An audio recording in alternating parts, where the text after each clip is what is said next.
Com. I'm Cheryl Hickey. Now enjoy the following uncut interview. So much to talk about. Let's start with man, I still have goosebumps from watching that film the other day, and the hair stinging up on the back of my neck. It does its job, doesn't it? The film, Wow. yeah, it's a scary movie. It really does. Yeah. Are you into scary? I am. I'm into scary and suspenseful, like this film is. I mean, I'm not a fan of gratuitous kind of gore and blood and all that kind of stuff, but yeah, this kind of more suspenseful horror movie I love. And it's those faces in the windows that scare and the sound leading up to it. I think that's the sound design in the film is amazing, and is actually kind of one of it's obviously something that as you go in and watch a film you don't take into account, but actually it really makes a difference in the scares. Having seen the film a couple of times in less complete versions, where it is now is amazing. And yeah, and the music as well, because the music always does it doesn't do quite what you expect it to, and then it'll get you. Like but that's the whole film. You know, James Watkins, our director, paces the scares out beautifully, and he knows how to. You know, I don't want to say that. You know, James is a really great young filmmaker and is gonna do many things, I'm sure, of not just horror, but he really does have a very good understanding of this genre, and you know, knows how to execute scares, knows how to. I mean, he fakes the audience out about 3 times before they get to anything really properly scary. So I think he just loves playing with an audience. no doubt about it. I'm ashamed to say I was doing some of this. Don't be ashamed. That's a lot of people's reactions, because also people, I think. And I'm not sure if it's because of my association with the film, but they don't expect it to be as scary as it is. So when they go in there and it's genuinely very tense, we had a girl faint at the London premiere.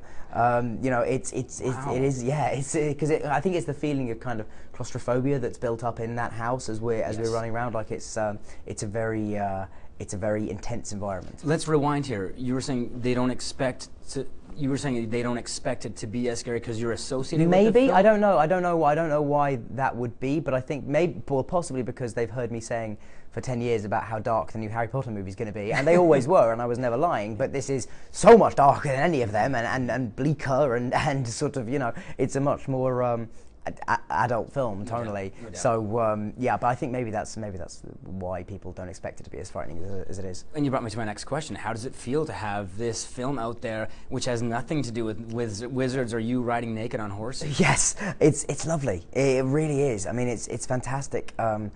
I feel very proud of the film. I think it's a really good, classy British horror movie of which we can all be very proud. And yeah, and I'm just excited to see what people make of it now, and getting it out there. I think people seem really excited about it, so hopefully they'll all go and see it. I don't think anyone should be concerned about where you came from, what characters you played, because you're watching this film and you totally forget the other characters you have played in the past, and you're so focused on this gentleman and what he's going through. Fantastic. You don't even think about the past, your past. A lot of people have said that, and I'm sure there will be some people for whom that won't be their experience, and they will, you know, see me just as Harry. I'm sure that's going to be people's perception for a little while, but you know, certainly a lot of people are coming out saying, like, I didn't think of Harry once, and that's always very encouraging. Yeah, you did a great job. What do you say? Because I read you think critics want you to fail. I read you saying this, or no, that was I was asked a very leading question by somebody who said, "Do you think the critics want you to fail with this movie?" And I fudged an answer, and probably it came out wrong. Sorry, I interrupted you. Carry on. Not at all. No, not at all. Elaborate then. What did you? No, I mean, I don't think. I think there is. You know, I much less over here, but I think in the UK there's a certain amount of.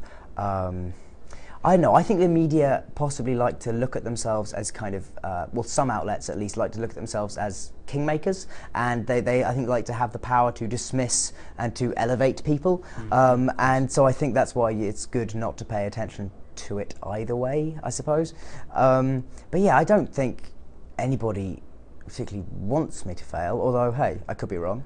But, you know, we'll see. I suppose the important thing is that you don't pay too much mind to it. Good for you. And this is a good answer to those questions or those concerns from those critics. This movie, absolutely, and you know, is a success. It's a really solid start for me, and I'm gonna, I'm gonna the work I do over the next year, particularly, I think the next year is going to be very telling in my life probably, and but I want to. This is the year that I want to, try and make all about film and maybe get 2 or 3 other movies under my belt. Let's talk about those other ones. You're going to have a little break in between starting to shoot the Allen Ginsberg Yeah, film. I'm doing obviously this press tour until sort of middle of February, and then having a few weeks off, and then I'll be starting rehearsals to play Ginsberg, which is obviously like far and away the biggest challenge I've had yet. But I'm very excited about it, and John, our director, is a great guy and somebody who I think I've always been very lucky in my career. Not just generally, which I have been obviously, but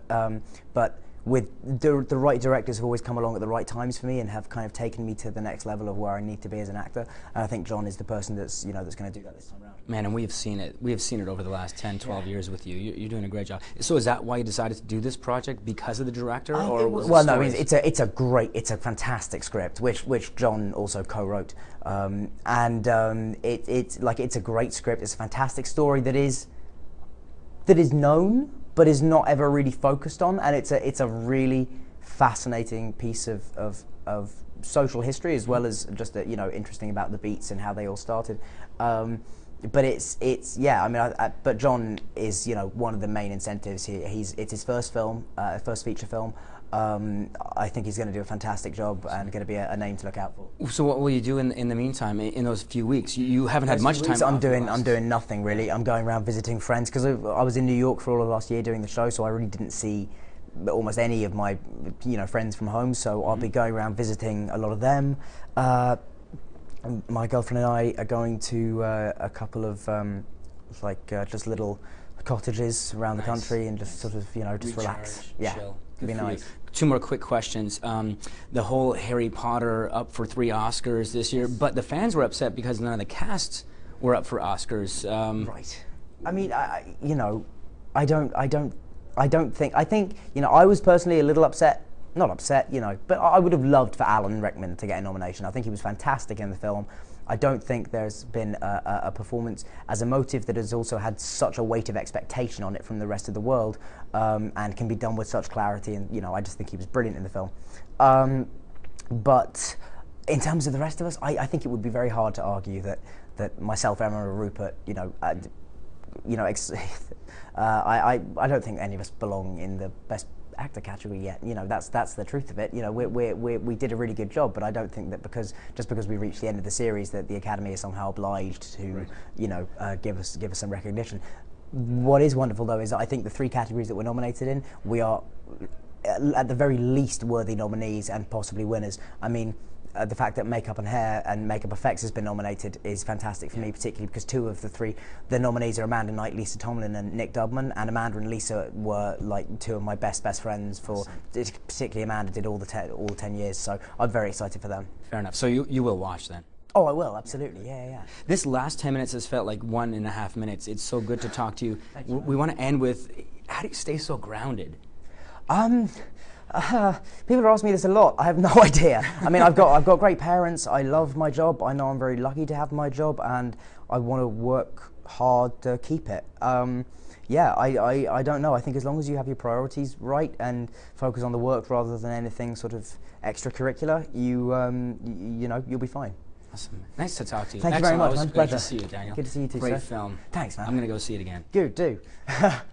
First time to Canada, Daniel? I know. It seems unbelievable, but this is actually my first time ever here. And my dad's been to Toronto many times when he was an agent for the film festival, and was always telling me like how great it is. But this is the first time I've actually been. So I guess we're always tracking you down in the UK. Well, yeah, you've always been kind enough to come to me, but we haven't got the big WB budget on this one, so we need to we've got to get around. So what do you think of our country? It's wonderful. I mean, I'd be lying to you if I said I had more exposure to the country than just a lot of TV studios and hotel rooms. But in terms of the people, which are always a great indicator for the country, it's been wonderful.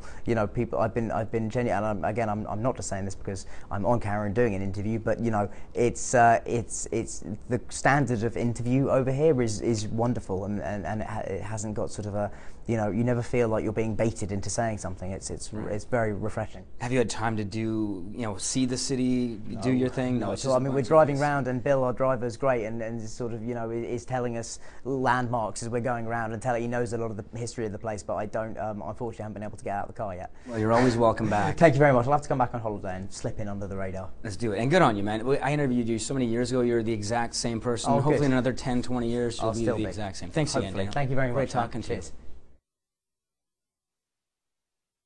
Wonderful stuff, DNA.